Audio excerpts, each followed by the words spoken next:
we're in the city of Oakland where we got real killers and gangsters. A lot of people are gonna die. I hope none of us die that's in here, but be ready, because you're just saying, when you call 911, you're on your own. Maybe we can come to you, somebody hanging out, you end up fighting. No, I'm saying, well, I'm just trying to make it very clear and honest, Chief of Police. And, you know, some people don't like to hear the truth, but the truth is the truth. Like, for instance, we should have a special task force. We need the FBI to come in, sit next to you, and sit next to you to where it can be serious, because your hands are tied. You only can do so much. Like you said, you're in your lane. So everybody, you know, they don't understand how deep this is. You know, I almost got killed a couple of times in Oakland just by, hey, don't do that, don't do this, and don't break it. You get killed, man, messing with these guys. And the drugs are heavy, the fentanyl, the meth, and everything else. But anyway, I don't want to take too much more time. If you're serious, Chief of Police, and I'm telling you this, that way you can sleep at night, and you can sleep at night for the rest of your life. Get the National Guard, get some drones, and get the federal government to come help you out, because this city is messed up, it's bad. And we don't want nobody else getting hurt, nobody losing more money. All right, everybody, welcome back to the Jordan Report, and I am your host, Robert Jordan. Everyone, please remember to like, subscribe, and share. All right, guys, that was a Yemeni businessman you just saw in Oakland, California, describing the situation that he finds himself in. The cities are collapsing, people, as we can all see. And there's a reason behind that. I've been studying this for some years and reporting on it for some years. And I could tell you where all this started. And I could tell you where all this is going. This goes back to 2021. It actually started the year before, but here's an article from 2021. How George Soros funded progressive DAs behind U.S. crime surge. This is how we got here, people. For the last several years, billionaire philanthropist George Soros has been quietly financing a revolution in criminal justice reform, doling out tens of millions of dollars to progressive candidates in district attorney races throughout the country amid movements to abolish bail and defund the police. Working with an activist attorney, Soros mainly funnels cash through a complicated web of federal and state political action committees, as well as nonprofits from coast to coast, public records show. Last year, the Foundation to Promote an Open Society, a nonprofit in Soros' orbit, gave $3 million to the Community Resources Hub for safety accountability, according to the recent report. The group provides resources to local advocates and organizations working to address the harm of policing in the U.S. The goal of myriad PACs is to focus on electing progressives to end tough policing and mass incarceration, according to Timas. If we are to reach a place of true progress, it will take the sustained efforts of local elected prosecutors across the country to rectify and reimagine their role in the criminal legal system, not just as gatekeepers, but as active catalysts for change. You see where we get all these judges and all these DAs and all the rest of the stuff that are letting these criminals out over and over and over again? This is where all this started. Her efforts, coupled with Soros' largesse, have played an outsized role in some of the most controversial district attorney campaigns in U.S., including George Gascon in Los Angeles, as well as Larry Krasner in Philadelphia, Kim Foxx in Chicago, and others. Soros also donated $1 million to Alvin Bragg's successful DA campaign in Manhattan, funneling the cash through the Color of Change Political Action Committee, according to public filings. George Soros has quietly orchestrated the dark money political equivalent of a shock and awe on local attorney races throughout the country, shattering records, flipping races, and essentially making a mockery of our entire campaign finance system. At the National Legal Police Center in Virginia, calls to Soros camp went unreturned on Thursday. People, these are the people that he put in office, okay? This is Bowden. Many of these people were so bad they were already thrown out. Like, he's already been thrown out of office. He was so bad. Gascon has been thrown out of office. He was so bad. This is Krasner in Philadelphia. Okay? This is Alvin Bragg. These people have done tremendous damage. But for right now, we're going to go back and we're going to talk about Gascon. My focus from the very beginning when I became the district attorney is I've been working already at the national level for almost a decade on criminal justice reform, really with a very strong focus on reducing incarceration. That was really, at that point in my life, that was really the goal. You know, my goal is much broader today, but as you will see during the conversation, I'm a product of evolving, obviously. So when I became the district attorney, I believed that we could find a balance between reducing crime and community safety and reducing incarceration. I think you could do both at the same time, and we proved that you could. And that was the primary focus at the time. We literally started looking at the map of the US, and we were trying to identify strategically what are the urban centers where anybody that could be considered a progressive prosecutor. There were a couple of people that had been nibbling in some areas, but we just couldn't find one. So one of the conversations was then, how do we go about creating a movement here, which actually eventually led to Open Societies Foundation, which is a George Soros Foundation, putting almost $50 million in 2014 through the ACLU to begin the movement. And people like Larry Krasner and others came to my office while they were running for office. In some cases, we identified people to run for office, and then many would come in after getting elected. They send their people in. So like, for instance, Larry's number 2, at one point spent almost a month going in and out of my office. When I won in the office, about 65% of our work was all drug related, a lot of hand-to-hand sales.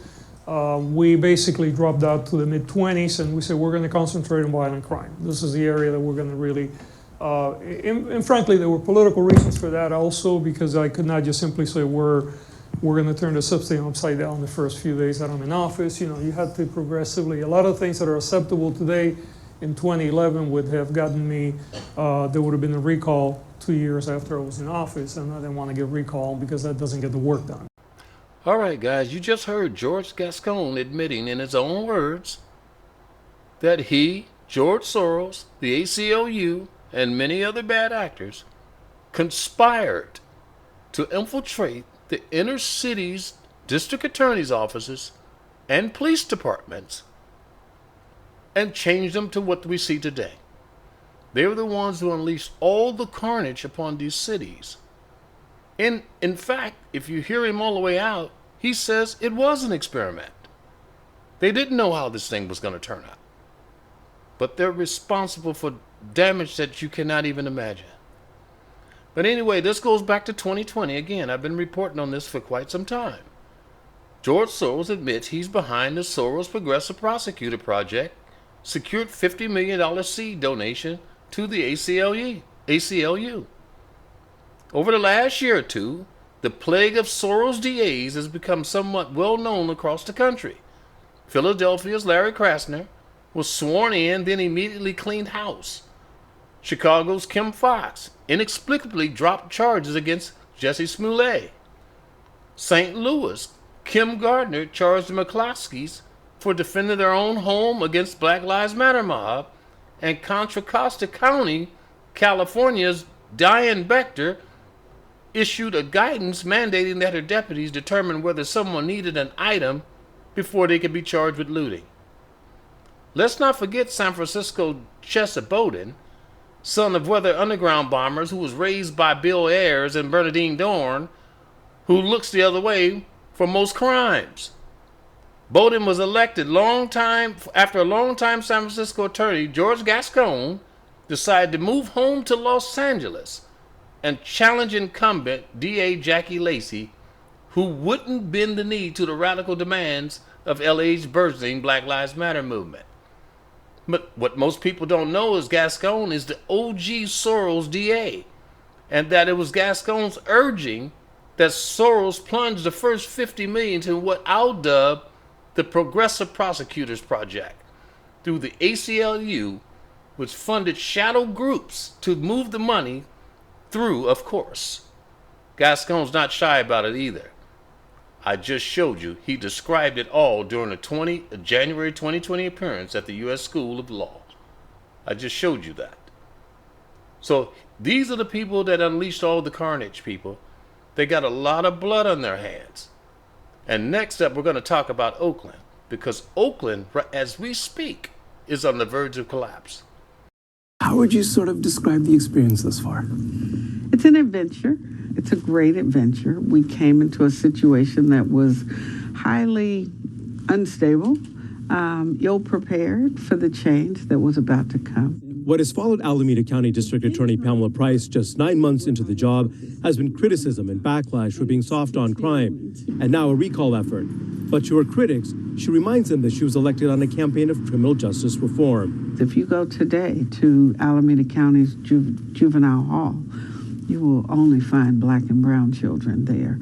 And there's a lot of reasons for that, but one of the challenges that I have taken on and that I believe I was elected to take on as district attorney is to eradicate the racial disparities. DA Price says she's been reviewing county charging practices, such as doing away with enhancements, which she says Alameda County voters want as well. Enhancements have been shown to be racially biased and applied in a racially biased way. And enhancements, as nationally, as people have looked at enhancements, they do not find that the longer sentence actually deters crime. DA Price says she wants to make it clear that reducing enhancements or special circumstances, such as in the case of Jasper Wu, doesn't mean crimes are going unpunished. Jasper Wu is the child who was killed by stray bullets on I-80. The Wu family has raised concerns about DA Price's sentencing. When the media said she dropped the special circumstances, that part was true, but what they did not say was that we never dropped the gun or the gang enhancements. The two men charged with murder in the case each face more than 150 years behind bars. But concerns about sentencing have led to a recall effort. You feel like you're being targeted? I know that I'm being targeted. We know that the people who lost the election didn't want us to be here. We challenged and defeated the status quo. And so, yes, I'm very much a target. DA Price says they're currently reviewing 2,500 cases that are eligible for resentencing under the new California Racial Justice Act. And she says they will continue to press ahead. I'm just proud of the job that we walked in here with no support, no transition plan, no soft landing, and yet we've managed to thrive. All right, the lesser known, or I should say the least known, of all of George Soros' district attorneys is Pamela Price, the person you just heard speaking. Even though she is the least known, she's done the most damage of all of them, especially for the city the size of Oakland. She's the one who put Oakland in the death spiral that it's in now. She told the people that she was a progressive prosecutor, and that she was. She was even worse. Her, along with the last mayor, has destroyed the city of Oakland. Now, I will give the people of Oakland credit. They did recall these people, and that says something about the poor voters of California. They are the worst voters in the country. But these people were so bad, and they done so much damage, they were forced to recall these people along with others. This article is from a year ago, people. Oakland mayor and progressive DA ousted amid crime complaints. The double defeat is the latest sign of voters swing toward tough on crime policies. The people of California have had enough of this stuff. It is absolutely out of control. Oakland Mayor Chantal and Alameda County District Attorney Pam Price are both leaving office after losing recall elections, the latest sign of voter registration over local crime concerns. Now, I will say this mayor fooled me. I actually thought that she would be good for Oakland. I saw that she was an Asian lady. She was intelligent. I thought she would be something different than what Oakland had before. We know the black Democrats destroyed Oakland. So we wanted something different and something with a little more intelligence and class. So that's what we thought we were getting from her. But she was cut from the same cloth. She come from the same political machinery that the rest of them come from. Dow conceded the race late Friday while votes were still being tallied, but showed her losing the recall by 64 to 36%. It came just hours after Price lost her own recall by 65 to 35%. Both Dow and Price are the first members of their respective offices to be recalled. That's really good news, people. It shows you the people are waking up. The Oakland mayor had faced widespread criticism over the city's public safety and financial problems, as well as a series of negative headlines, including a June FBI raid on her home. Price similarly faced a sharp reversal in voter sentiment, now facing tough on crime policies, after she swept into office just 2 years ago with a progressive platform. She destroyed the place, people. She destroyed the place. The recall results reflect the major role that crime rates played on this year's California ballot, as well as the swift change in voter sentiment. The state passed a measure to increase penalties for certain offenses. Proposition 36, while both San Francisco Mayor London Breed and Los Angeles County District Attorney, I told you that earlier in the story, lost their re-election bids amid similar frustration over public safety. People, California's in a death spiral, and these are some of the faces that are responsible. When those shootings in Oakland left 2 dead and 4 others injured early this morning in downtown, tonight there is no word of any arrests. And as KTV's John Krinjak reports, the deadly violence is coming on a busy weekend in Oakland.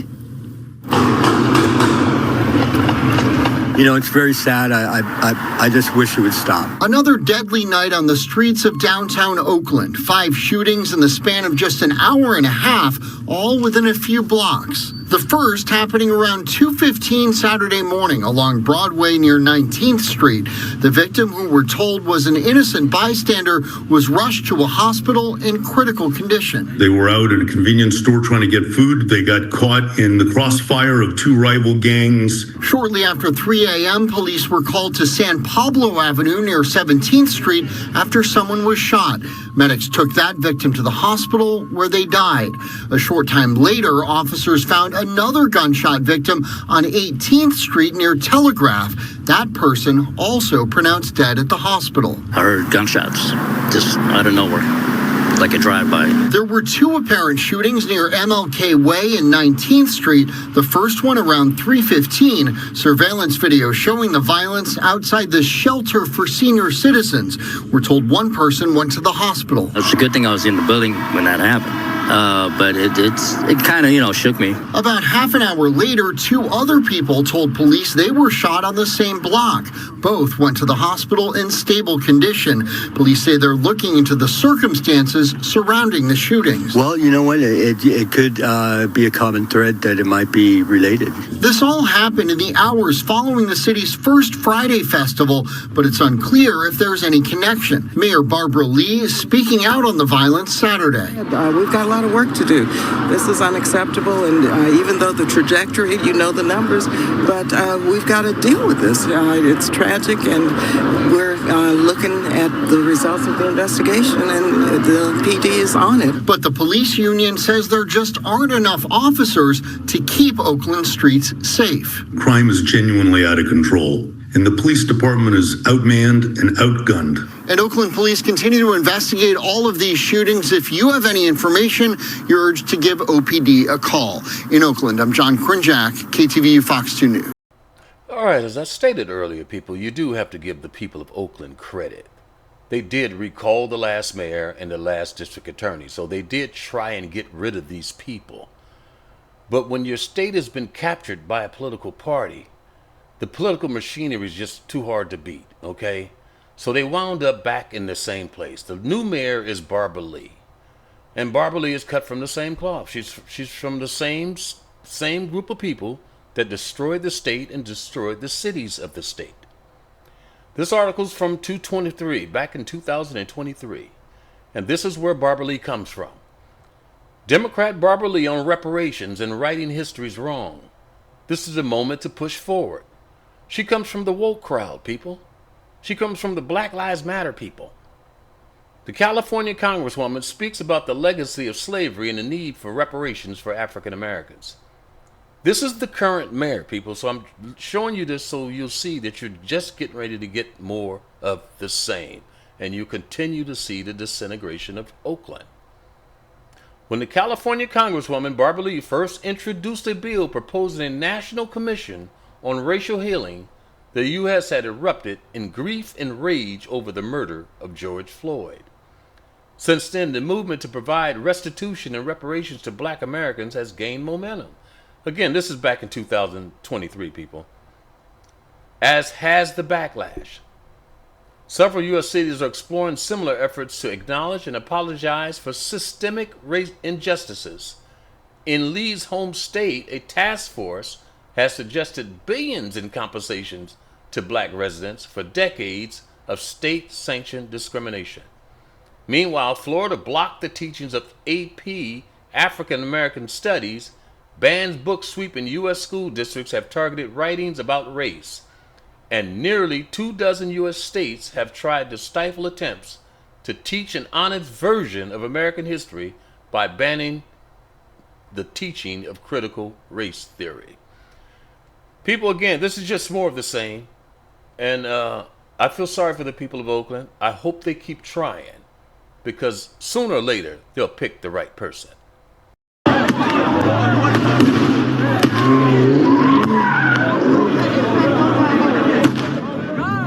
Several sideshows take over parts of Oakland and Richmond overnight. This comes as Oakland faces pressure from the Trump administration. The president recently said that he would deploy National Guard troops to cities that he claims are considered unsafe.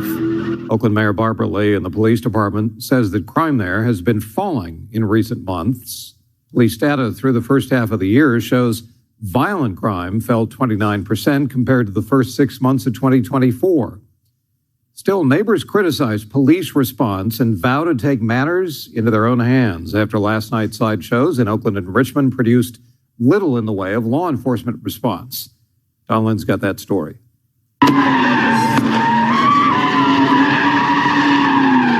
Donuts, M80 explosions, even a car fire. Sideshows have become a regular problem in the Bay Area, but that doesn't make it any easier for the people who live through it. If I had a gun, I would have started shooting. Really? Would have been dangerous. Where were the police? Where were the police? Glenn Collins was livid after the loud spinouts woke him up 3 a.m, and even more frustrated by what he calls a slow police response. Irresponsible youth, lack of police enforcement. If there's no police, nothing's happening. These people are having fun. Glenn and his neighbors say a huge crowd took over the 41st and Howell intersection for about 40 minutes. They say this Infiniti, likely stolen, finally broke down from all the spinning. Then a mob jumped on it and set it on fire. Neighbors say police didn't move in until after the car was torched to break up the crowd of rowdy drivers and spectators. Because they could get something else on fire, you know what I mean? Like these old buildings around here, that's kind of scary. That seems like extra. I don't think they need to be doing all that. One neighbor tried to put out the flames with a fire extinguisher, but was told to back off for his own safety. Police say this was one of at least 4 sideshow locations in Richmond and Oakland on Sunday morning. The wheels screeching and people yelling and screaming, and it's just it's insane. Just complete insanity. Some neighbors say as long as no one gets hurt, they're cool with it. Live and let live. I'm kind of waiting for it. I don't mind. It was fun to watch. Fun to watch. No problems with it. It was fun to watch. It's loud. It was 1 hour. It's a Saturday night. It's not that big of a deal in Oakland. But some previous sideshows have ended in gunfire and even homicides. We're not aware of any injuries from Sunday morning. Still, people want to know why police didn't break it up sooner. The Oakland Police Officers Association says they simply don't have enough officers to move in safely. The union says there were 16 police cars at the scene, but about 500 participants and spectators. They released a statement saying, "Police are doing everything in our power to help residents. We ask neighbors to demand city council and mayor hire more officers and retain the ones we have now." Poor excuse. Poor excuse. Poor excuse. Get in there and do something. OPD doesn't really respond to things, and they like to get a lot of overtime pay, so they usually draw things out and don't react to things. Some neighbors posted a petition at the intersection urging the city to put in a traffic circle. These are things that cost less than thousands of dollars and are effective at completely preventing sideshows from happening. Glenn says he doesn't see a solution other than moving out. I think the solution is to move out of the neighborhood. Really. this is going to happen. This is unresponsive Oakland police. We're not aware of any arrests in the Oakland and Richmond sideshows. Now, in the past, when officers had enough video evidence, they would later track down the cars and tow them, but we're not sure if that's going to happen this time. All right, I want to close this out by showing you guys what the people of Oakland are facing and who has captured their city and their city government. It's just a bunch of NGOs and activists. The good part is they're figuring this thing out. The problem is, how do they get rid of them? The Oakland Defund movement is starting to look a lot like fraud. This was produced last year. This article is from last year. The Oakland Defund movement seems to have devolved into a get-rich scheme for the well-connected, a case study of what happens when moral panic produces a windfall for a fringe activist cause. That's why I just read you the stuff about Barbara Lee, because she's from this same group. Okay? This article is about Latifah Simon. This is her right here. Latifah Simon, a Kamala Harris protege and the likely winner of the federal congressional seat representing the East Bay, has campaigned on defunding the police throughout her career. She's from these foundations. She's from these NGOs. She's from the same group. While president of Wakanda Foundation, Simon funneled hundreds of thousands of dollars to anti-police terror project to support their efforts to defund the Oakland PD. You see, people, this is directly related to what we see in Oakland with the lawlessness. They destroyed the police department with all this stuff. But the terror project appears to have used the money to fund a get-rich scheme, with the organization giving hundreds of thousands of dollars in grants to their nonprofits and LLC run by board members and their friends and families. As a Democratic nominee, Latifah Simon is posed to win the race for California's 12th congressional district, which stretches from Oakland to San Leandro in the upcoming November election. The incumbent Representative Barbara Lee is vying for Dianne Feinstein's now vacant seat. She lost that seat. That's why she's the mayor of Oakland now. If Simon wins Lee's seat, she'll represent over 750,000 people and control a congressional seat that traditionally has been stepping stone to a significant influence over national politics. Okay, people, she's connected to Gavin Newsom. I mean, it goes all the way to the top, people. And this is who has captured Oakland. And this is why they're in trouble. But again, the good part is the people are finally catching on after all this time. We are one Oakland. Did Barbara Lee just say her slogan is One Oakland? Wow.